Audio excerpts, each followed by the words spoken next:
Assalamualaikum warahmatullahi wabarakatuh. Perkenalkan, nama saya Sepredi Ahmad dari kampus Universitas Bangsa.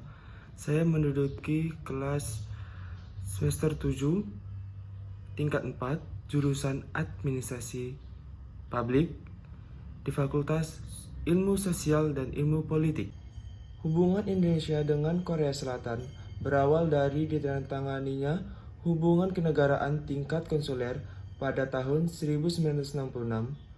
Kedua negara tersebut berupaya meningkatkan hubungan kerjasama dari tahun ke tahun, baik kerjasama bilateral, regional, dan multilateral. Meningkatnya hubungan bilateral kedua negara tidak lepas dari proses pertumbuhan ekonomi yang baik dari kedua negara yang membuka peluang kerjasama dari berbagai sektor. Pada tahun 1973, Indonesia dan Korea Selatan telah membangun hubungan diplomatik yang terkait dalam sebuah koneksi yang menguntungkan, yang mana dalam kerangka kerjasama kedua negara ini untuk mengaplikasikan keinginannya dalam memperluas perjanjian perdagangan bebas atau FTA dan memenuhi persyaratan FTA untuk menciptakan lingkungan yang ramah investasi dan bisnis. Hubungan kedua negara pun semakin meningkat dengan kemajuan ekonomi dan teknologi yang membuka peluang untuk menyepakati kerjasama di berbagai sektor.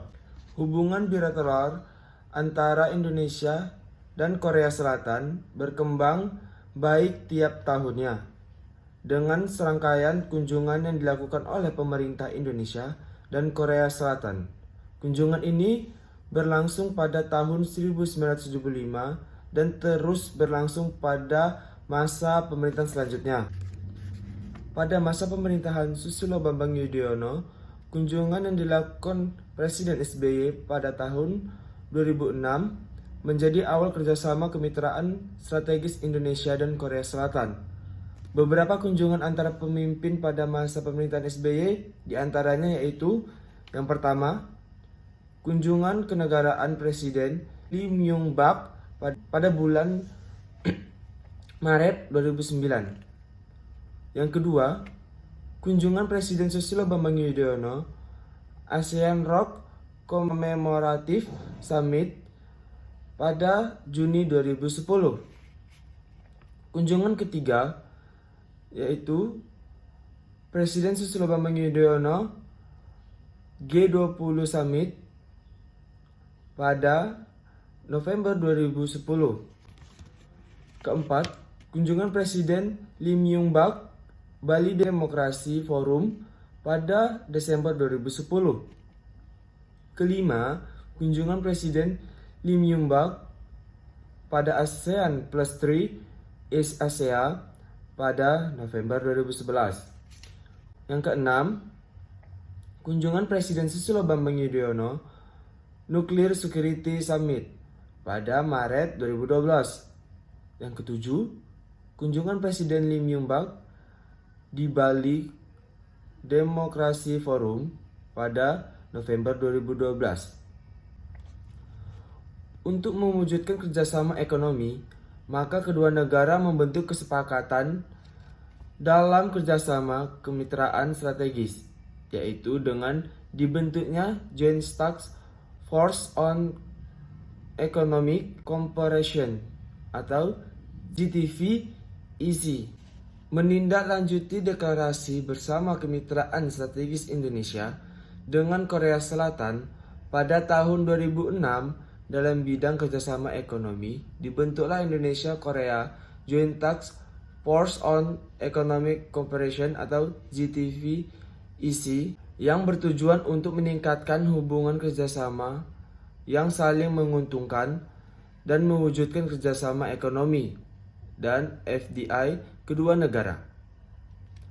Kerjasama ekonomi GTV-EC dibuka secara resmi oleh Wakil Presiden RI Yusuf Kala di Jakarta pada tanggal 30 April sampai 1 Mei 2007. Dalam upayanya untuk meningkatkan kerjasama ekonomi, pertemuan kedua GTV-EC membagi ke 8 kelompok kerjasama atau KK, yaitu KK dukungan kebijaksanaan, KK perdagangan dan investasi, KK energi dan sumber daya mineral, KK infrastruktur dan konstruksi, KK teknologi informasi, KK industri pertanian, KK kehutanan dan pertanian, KK riset dan pengembangan. Pada pertemuan ini dihasilkan kesempatan kerjasama dan proyek baru antara lain meningkatkan hubungan perdagangan, eksplorasi minyak dan bahan bakar alternatif, serta pembaharuan skema kerjasama pembangunan melalui pertukaran teknologi, pembangunan infrastruktur, penghijauan, serta pengembangan peralatan militer. GTVEC Indonesia Korea Selatan pada tahun 2011 direvitalisasi menjadi Working Level Task Force Meeting atau WLTFM. Agenda pertemuan dilakukan 2 kali setahun untuk mengakomodasi perkembangan yang signifikan dalam kerjasama ekonomi kedua negara. Pertemuan pertama WLTFM diselenggarakan di Bali pada tanggal 18 sampai 19 Mei 2011. Tujuan dari revitalisasi GTFEC menjadi WLTFM tidak lain untuk merealisasikan dan menjalankan rencana kerja yang telah disepakati melalui kerangka Master Plan Percepatan dan Perluasan Pembangunan Nasional. Kerjasama investasi Korea Selatan di Indonesia yang akan dijalankan sesuai wilayah yang berpotensial dan strategis menurut MP3EL. Pertemuan kedua tanggal 24 Oktober 2011 di Seoul. Pada pertemuan kedua WLTFM ini membahas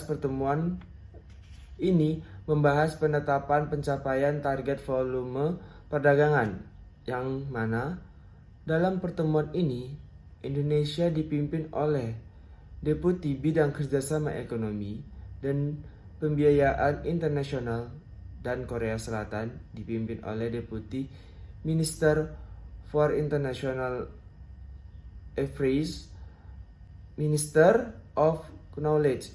Hubungan bilateral Indonesia dengan Korea Selatan sangat erat.